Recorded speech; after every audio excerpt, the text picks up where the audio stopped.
Hi all of you. आज आपण ही सुंदर अशी हेअर क्लिप बनवायला घेऊया. क्रोशाची आहे म्हणून क्रोशाचं सगळं साहित्य आपण घेतो आहे. आपण वूल घेतली, अॅक्रेलिक वूल आणि मी 4 एमएमचा हुक घेतलेला आहे. आता मी काय करते, बोटावरती असे 4 ते 5 राउंड लावते आणि त्याच्यानंतर त्याच्यामधून बरोबर असा एक चेन घेते आहे. 4-5 राउंड बोटावरतीच लावलेले आहेत. करंगळीवरती तुम्ही लावले तरी चालतील किंवा गोल काहीतरी घ्या आणि त्याच्यावरती असे लावून घ्या. सो दॅट मधलं जे फुलाचं आहे ना ते जाड तयार होईल. एक चेन घेतली मी आणि त्याच्यानंतर तुमचं बोट असेल त्या अंदाजानुसार 12 ते 15 सिंगल क्रोशा तुम्हाला याच्यामधून घालावे लागतील. मी पण इथे 14 ते 15 सिंगल क्रोशा घेते आहे. आता सिंगल क्रोशा घेताना फक्त आपण आतमध्ये सुई टाकतो आणि यान घेतो आणि दोघून याच्यातून काढतो. मुकाखांब म्हणजे मुकाखांब पूर्ण घेतो आहे. ह्या पूर्ण राउंडमध्ये तसंच करायचं आहे. म्हणजे आपण जी फुलाची पेटल बनवायला घेतोय ना, त्याची ही सुरुवात आहे. एक पाकळी आपण बनवतो आहे या फुलाची आणि त्याच्यानुसार आता पुढचं बनेल. एक-एक पाकळी मी बनवते आहे. अशा पद्धतीने मी 14 ते 15 सिंगल क्रोशा याच्यामध्ये घालून घेते आहे. आणि मग शेवटी असं आपण आलो, अगदी खूप घट्ट नको, खूप सैलही नको.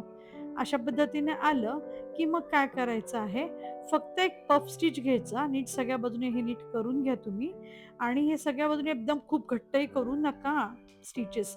साधारणतः 15 बास होतात. मग असा पफ स्टिच घेताना यानवर करायची, आत टाकून परत यान घ्यायची आणि असं एवढ्या लेंथला ती वर खेचायची आहे. परत यानवर करायची, आत टाकायची, यान घ्यायची आणि परत वरती ओढायची. इथे कुठेही आतमधून थ्रेड घ्यायचा नाहीये. फक्त थ्रेड असा ओढायचा आहे. तो सुईवर तसाच राहू द्यायचा. परत यान घ्यायची, टाकली आणि अशी ओढून वरती ठेवायची बघा. सुई वरती आली. हे साधारणतः तुम्ही 5 ते 6 वेळेस करा. तुमची वूल बारीक असेल तर 6 वेळेस लागेल, अदरवाईज 5 वेळेस बास होतं.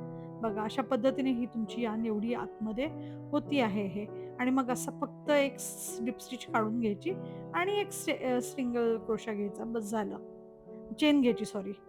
चेन घेतली की थ्रेड कट करा आणि बस झालेलं आहे तुमचं. ही एक पाकळी तुमची तयार झाली. बघा किती सोपी आहे, अगदी पटकन होणारं फूल आहे ते. आणि हे तुम्हाला हेअर क्लिपला लावायला किंवा गिफ्ट रॅपवरती लावायला किंवा याचेच तुम्ही बॅक चार्म पण बनवू शकतात. बघा आता ही असं एक तयार झालेली आहे एक पाकळी. आता अशा पद्धतीने मी 5 पाकळ्या तयार करून घेते.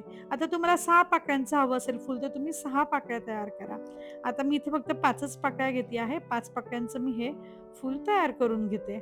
आणि मग 5 पाकळ्या झाल्यानंतर मी फक्त सुई दोरा घेते आणि सुई दोऱ्याने ह्या सगळ्या ओवून घेते आहे, ह्या 5ही पाकळ्या. म्हणजे फक्त सुई दोरा घ्यायचा आणि 5ही पाकळ्या मधून बरोबर मी ओवून घेते आहे अशा पद्धतीने. अगदी फक्त ते आडवं ठेवून जे मध्ये आपण जी सगळ्यात वरती जी स्लिप स्टिच घातली असते ना, त्याच्यात बरोबर सुई घालायची. सगळ्यात वरची जी चेनच्या तिथलं असतं ना, त्याच्यातून बरोबर सुई घालायची आहे. आतमधून घालू नका. तिथूनच सुई घाला. आतमधून घातलं तरी फार काही बिघडणार नाहीये, पण ते अगदी जवळ येईल. ते फुलाचा पफ दिसणार नाही.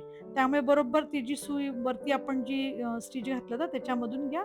म्हणजे तो पफ स्टिच अगदी छान व्यवस्थित दिसतो. अशा पद्धतीने सगळ्या हे करून फक्त गोल गुंढाळायचं आहे आणि ओढून घ्यायचा थ्रेड, की तुमचं फूल तयार झालं बघा. अशा पद्धतीने घालायचं, सुई दोऱ्यामधून सुई काढून घ्यायची आणि बघा हे तयार झालं आता फूल. फक्त आता दोरा असा ओढून घेतला मी की तयार झालं बघा. किती सोप्पं आहे. तर आता हे तुम्ही नक्कीच बनवा आणि बघा पटकन होणारं आहे. हे क्रोशाच्या खूप छोट्या-छोट्या अशा गोष्टी असतात ना, त्या तुम्ही हेअर क्लिप, बॅक चार्मसाठी खूप आणि ह्या सगळ्याचा बिझनेसही खूप छान होतो आहे. म्हणजे ॲज अ बिझनेस पर्पज पण तुम्ही हे छान यूज करू शकतात. मोठ्या बॅगला छोटंसं लावायला किंवा किचन म्हणून तुम्ही नुसतं वरती किचन लावून टाकले की तयार झालं. आता मध्यभाग जो आहे ना याचा, त्या मध्यभागावरती तुम्ही मोती लावा, मणी लावा. तुम्ही असं कुठलंही लावू शकतात. हे नीट पण तुमचं करावं लागेल ह्या पाकळ्या. माझ्या जराशा खेचल्या गेल्यात, त्या करते मी नीट. बघा असं मणी मी फक्त चिटकवला. इथे तुम्ही लाल मणी, हिरवा मणी, पिवळा, कलरफुल पण लावू शकतात मणी. आता माझ्याकडे एक मोती शिल्लक होते हे, म्हणून मी हा मोती लावलेला आहे. आता तुम्ही तुमच्या सोयीने, तुमच्या आवडीनुसार करू शकतात आणि कलर्स पण वेगवेगळे घेऊ शकतात. बघा आता हे छानच तयार झाले. फक्त नीट पाकळ्या ह्या रचून घ्या आणि ह्या अशा पद्धतीने तुमचं सुंदर तयार झालेलं आहे. आता तुम्हाला हे क्लिपवरती लावायचं असेल, हेअर क्लिपवरती लावायचं असेल, तर तुम्ही हेअर क्लिपवरती लावू शकतात. हेअर क्लिपला पण तुम्ही किंवा वरती रबर बँडला लावायचं असेल तर पाठीमागे रबर बँड स्टिच केली तरी चालेल. हेअर क्लिप अशी लावली तरी चालेल.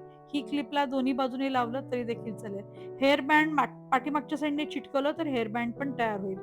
तेच एका बाजूने आपण चेन केली आणि साखळ्या घेऊन गेली तर बॅक चार्म पण तयार होईल. बघा अगदी झटकीपट होणारं आहे आणि मी आता हेअर बँडला तुम्हाला लावून दाखवते आहे.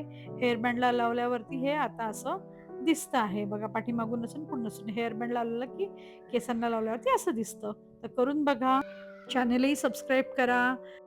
Thank you for watching and सबस्क्रायबिंग my channel.